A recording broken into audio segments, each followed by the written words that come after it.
Bonjour à tous et bienvenue ce matin dans ce webinaire exceptionnel. Alors, je vais commencer par vous poser une question rituelle. Quelle est la maturité digitale de votre entreprise? Et puis, vous verrez que dans la suite de votre présentation, ce sujet de maturité digitale, il est absolument indispensable parce que vous ne pouvez pas vraiment bénéficier de toutes les technologies qu'on va vous présenter tout à l'heure. Il y a des choses merveilleuses avec l'anthropologie digitale, et l'intelligence artificielle, tout ça c'est très bien, mais si vous n'avez pas un certain niveau de maturité digitale, malheureusement, ça sera compliqué d'atteindre les bénéfices. Quand on va lancer un programme de transformation digitale, que vous soyez une petite entreprise, une grande, que vous soyez, quel que soit le secteur d'activité dans lequel vous êtes, seuls 30% des programmes de transformation digitale réussissent. C'est très faible. Pourquoi? Parce que essentiellement, il y a des problématiques de compréhension de ce qu'est la transformation digitale, de la vision qu'on veut amener. Et donc, bien comprendre votre maturité digitale, ça commence par là.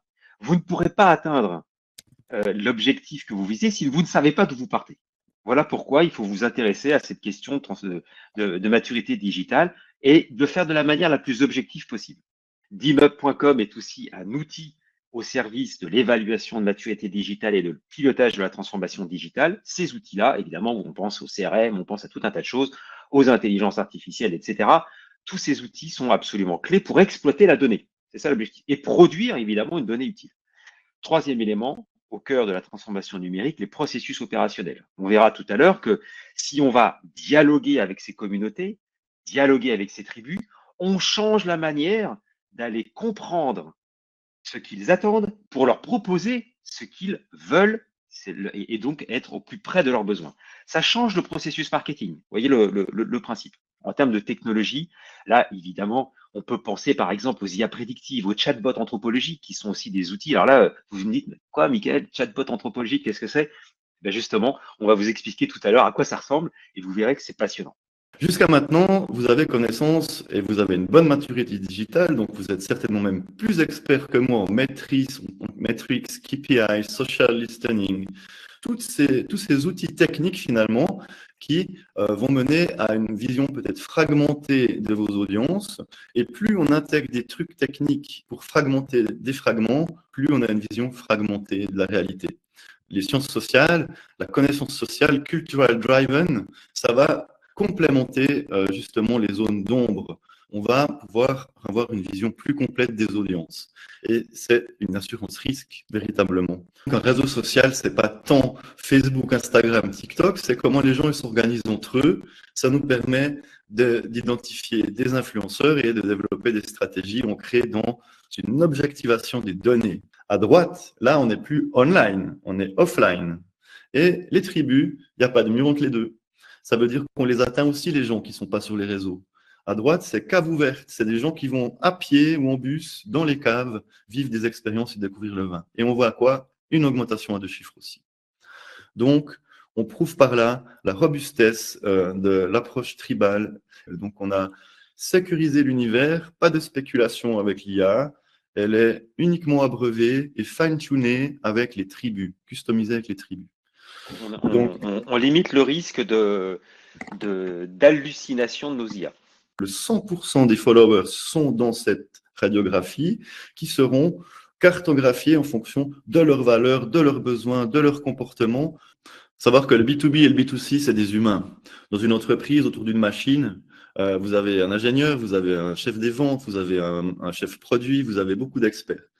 Responsable achat. Mais ce n'est pas forcément le responsable achat qui va décider d'acheter. C'est l'influence de certaines personnes qui vont mener à la décision d'achat. De pouvoir comprendre ces influences entre les gens, c'est ce qu'on peut investiguer et c'est ce qu'on peut optimiser. Donc, imaginez ensuite le ciblage. Il est consistant, il est envers la bonne personne et on a une compréhension culturelle qui représente… Attends, je te coupe juste parce que là, tu es en train de me dire que grâce à ton outil, je vais finalement dialoguer avec ces gens. Enfin, une sorte d'avatar. C'est une sorte d'avatar qui va converser avec moi. Voilà, mais c'est pas de nouveau une hallucination. Vous allez parler avec un groupe qui est culturellement contrasté, identifié précisément et qui va pouvoir vous répondre précisément aussi en fonction de ses valeurs, ses besoins réels. À chaque fois, il va vous proposer des idées qui sont ancrées dans la réalité, des besoins, des statistiques de marché aussi et des besoins humains abordés. Michael, j'ai aussi une question pour toi. Alors, une des membres du public dit il y a trop de questions, elle se pose trop de questions pour répondre au sondage sur la maturité digitale de son entreprise. Voilà comment est-ce qu'on peut. Voilà, c'est vrai que ça semble vaste comme question. Et c'est vaste. Pour tout dire, dans la plateforme dimmeuble.com, on mesure 115 points. Ce que j'aimerais vous proposer, c'est qu'on se retrouve à Paris le 6 mars pour un événement exceptionnel qu'on a appelé Luxommunity. L'objectif est de vous aider justement à investiguer vos tribus de consommateurs via le numérique en utilisant l'anthropologie digitale et l'intelligence artificielle. Donc, qu'est-ce qu'on va faire pendant cette journée? C'est une journée vraiment de travail. On n'est pas là pour vous présenter des produits. On est là pour les mettre en pratique. De la même manière que Benjamin nous a montré tout à l'heure comment il a utilisé sa solution au profit d'immeubles, eh bien, on vous expliquera comment aller investiguer d'abord votre maturité digitale. On va répondre à la question des fameux 115 indicateurs. On va les passer en revue ensemble. Donc, c'est un travail de fond. Préparez-vous, soyez en forme pour cette journée-là. Deuxième partie, deuxième atelier, on va investiguer vos tribus de vos consommateurs. Donc, vous repartez de là avec votre rapport de diagnostic de maturité digitale, votre rapport d'analyse de vos tribus et des accès aux plateformes que nous proposons. L'accès à la plateforme d'immeuble.com, l'accès à la plateforme Anthropodia Express. Donc, les deux produits seront disponibles en accès justement à la suite de ce séminaire. Alors, tu veux dire un truc, Benjamin, pardon. Oui, l'atelier d'Anthropomédia, c'est pas un cours. Comme tu l'as dit, on se retrousse les manches, mais Ouais. en fait, vous allez vivre un processus assez chouette qui peut être transformateur pour votre année professionnelle.